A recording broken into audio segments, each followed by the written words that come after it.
The material from the group 1 is about tools of evaluations.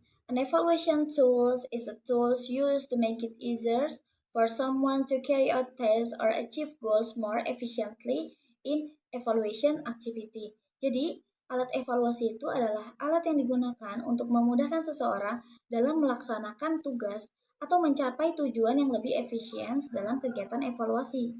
Nah, di dalam kegiatan evaluasi ini, peran alat evaluasi ini sangat penting biasanya untuk mencapai hasil yang lebih baik berdasarkan situasi aktual yang dievaluasi. Di sini ada dua teknik ya yang biasanya digunakan, yaitu ada tes dan non-tes. Nah, kita bahas yang tes dulu. Tes itu adalah alat penilaian dalam bentuk tertulis untuk mencatat atau mengamati pencapaian siswa sesuai dengan target penilaian.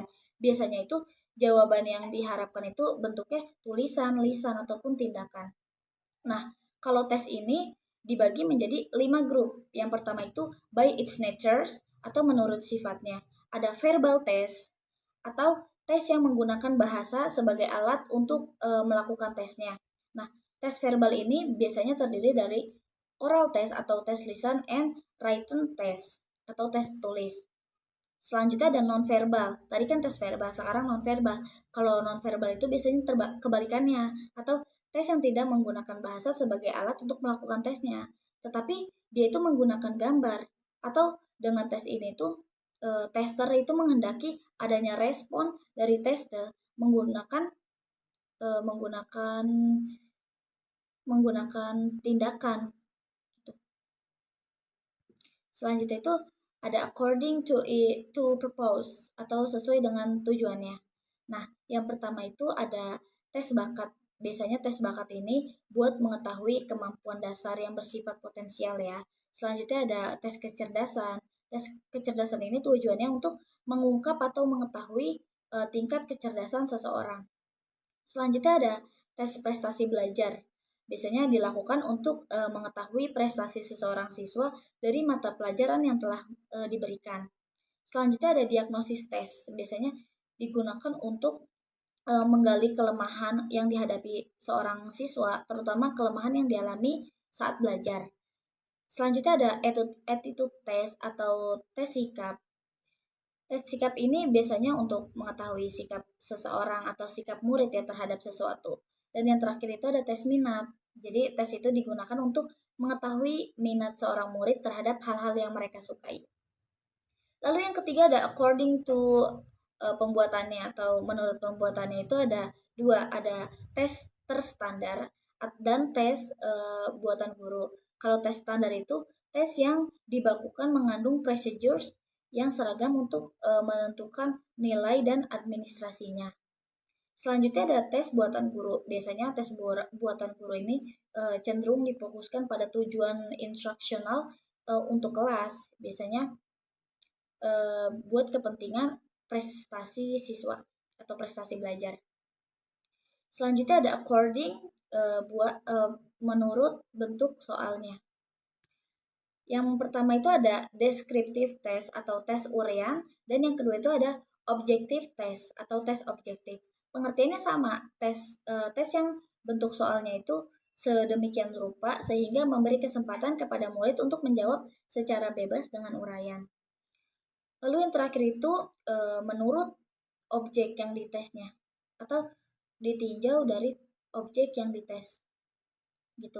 Ya, ada dua ya, ada individual test dan group test. Biasanya kalau individual test itu tes yang pelaksanaannya itu memerlukan waktu yang cukup panjang. Selanjutnya ada group test. Biasanya kalau group test itu tes yang dilakukan terhadap beberapa murid dalam waktu yang sama. Next ada non-tes. Tadi kan ada tes, sekarang ada non-tes. Biasanya kalau non-tes ini adalah cara menilai hasil belajar siswa yang dilakukan tanpa menguji siswa, melainkan dengan melakukan observasi yang sistematis. Nah, dengan teknik non-tes ini, penilaian atau evaluasi hasil belajar siswa itu dilakukan dalam 3 cara. Yang pertama itu ada observasi atau pengamatan, yang kedua itu ada interview atau wawancara, dan yang ketiga itu ada angket atau questionnaires. Thank you. Okay, the next material from the group 2 about characteristic of authentic assessments. Jadi di sini ada 7 karakteristik ya. Yang pertama itu penilaian autentik itu dimulai dengan kriteria penampilan yang jelas dan jelas diketahui oleh siswa. Lalu yang kedua itu penilaian autentik itu lebih mengacu pada kriteria daripada referensi norma sehingga mengidentifikasi kekuatan dan kelemahan, tetapi tidak membandingkan siswa tanpa mengurutkan kinerja mereka atau tingkat kinerja mereka. Lalu yang ketiga itu ada penilaian autentik menurut siswa untuk membuat jawaban mereka sendiri atas pertanyaan daripada memilih pilihan yang diberikan seperti dalam item pilihan ganda dan mengharuskan mereka untuk menggunakan serangkaian keterampilan berpikir tingkat tinggi. Lalu yang keempat itu penilaian autentik seringkali menekankan pada kinerja dan oleh karena itu si siswa itu dituntut untuk mendemonstrasikan pengetahuan, keterampilan dan kompetensinya dalam situasi yang sesuai. Yang kelima itu penilaian autentik itu mendorong guru dan siswa untuk meningkatkan atau menentukan tingkat kemajuan mereka dalam mencapai hasil belajar yang diinginkan secara kooperatif. Lalu yang keenam itu penilaian autentik itu tidak mendorong belajar hafalan dan mengerjakan tes secara pasif, tapi si siswa itu dituntut untuk menunjukkan keterampilan analisis, kemampuan mengintegrasi apa yang mereka pelajari, kreativitas dan kemampuan kinerja dalam kelompok atau kemampuan bekerja di dalam kelompok dan keterampilan komunikasi lisan dan tulisan. Lalu yang terakhir itu atau yang ketujuh ada tentang penilaian autentik itu mengubah peran siswa menjadi dari peserta tes yang pasif menjadi aktif dan melibatkan peserta dalam kegiatan penilaian yang menekankan pada apa yang mampu mereka lakukan. Okay, the material from the group 3 about oral test. Oral test is the test that demands answer from student in oral forms. Student will say the answer in their own word according to the question or command is given. Jadi, oral test itu adalah tes yang menuntut jawaban dari si siswa dalam bentuk lisan. Nah, si siswa itu akan menyebutkan jawabannya dengan kata-katanya sendiri sesuai dengan pertanyaan atau perintah yang diberikan. Di sini ada advantages-nya. Yang pertama itu dapat mengetahui langsung kemampuan siswa dalam mengungkapkan pendapatnya. Lalu yang kedua itu tidak perlu mengorganisasikan pertanyaan secara mendetail, tetapi cukup dengan mencatat pokok-pokok permasalahannya. Dan yang terakhir itu ada kemungkinan siswa akan menebak jawaban dan spekulasi dapat dihindari. Selanjutnya ada disadvantages-nya. Ada dua, di sini ada butuh waktu yang cukup lama, dan yang kedua itu ada seringkali ada unsur subjektivitas. Thank you. The next material from the group 4 about step for construction test item. Jadi yang pertama itu determine the purposes of the test. Jadi menentukan tujuan tes. Yang kedua itu ada determine the competencies to be test. Jadi menentukan kompetensi yang akan diuji. Yang ketiga itu ada determine the material to be test. Jadi menentukan bahan yang akan diuji. Yang keempat itu menentukan pembagian soal berdasarkan kompetensi, materi, dan bentuk penilaian. Ada tes tertulis, bentuk pilihan ganda, uraian, dan tes praktek. Yang kelima itu ada arrange the grade atau menentukan grades. Yang keenam itu ada write the item atau menulis item. Yang ketujuh ada memvalidasi item atau memeriksa secara kualitatif. Yang kedelapan ada assembling question into test kits atau merangkai soal menjadi perangkat tes atau bentuk tes. Yang kesembilan ada menyusun pedoman penilaian, dan yang kesepuluh ada test item question atau soal-soal tes. Yang ke-11 ada analisis kuantitatif butir soal dari data empiris hasil tes, dan yang terakhir ada atau yang ke-12 ada perbaikan soal berdasarkan hasil analisis. Okay, the last material from the group 5 is about grade writing atau penulisan kisi-kisi. Jadi, in writing the problem grid, the teacher must pay attention to the following things. Jadi, di dalam penulisan kisi-kisi soal, guru itu harus memperhatikan beberapa hal. Yang pertama itu ada school name atau nama sekolah. Biasanya itu tuh menunjukkan tempat di mana pembelajaran akan diadakan. Yang kedua itu ada educational unit atau satuan pendidikan yang menunjukkan jenjang pendidikan yang akan dievaluasi. Contohnya kayak SD, SMP, SMA, atau SMK. Selanjutnya ada subjects atau merujuk mata pelajaran yang akan dibuat kisi-kisi soal dan hasil belajar anak akan dievaluasi. Misalnya ada matematika, IPA, IPS, bahasa Indonesia.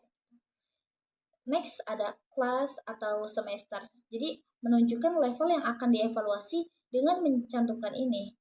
Kita akan lebih mengetahui keterbatasan materi yang akan kita buat dari evaluasi proses. Next ada model kurikulum. Jadi kita tahu kan kalau kurikulum di negara ini kan sering mengalami perubahan dan selalu.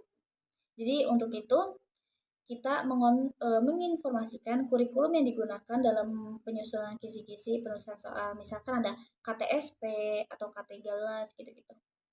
Lalu next ada time collocations atau alokasi waktu. Ini itu ditulis sebagai penyediaan waktu untuk pemecahan masalah. Jadi kita dapat memperkirakan tingkat kesulitan soal, jumlah soal yang akan dibuat oleh guru agar anak itu tidak kehabisan waktu. Oke, next ada number of questions atau jumlah soal. Biasanya menunjukkan berapa banyak soal yang harus dibuat dan dikerjakan oleh siswa sesuai dengan waktu yang telah ditentukan. Yang selanjutnya itu ada writer atau teacher.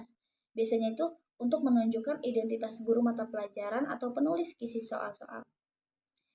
Jadi ini tuh sangat penting ya untuk mengetahui tingkat kelayakan seseorang dalam penulisan kisi-kisi atau grade. Next ada kompetensi standar. Jadi menunjukkan kondisi standar yang akan dicapai oleh peserta didik setelah mengikuti proses pendidikan dan pembelajaran. Next ada basic kompetensi.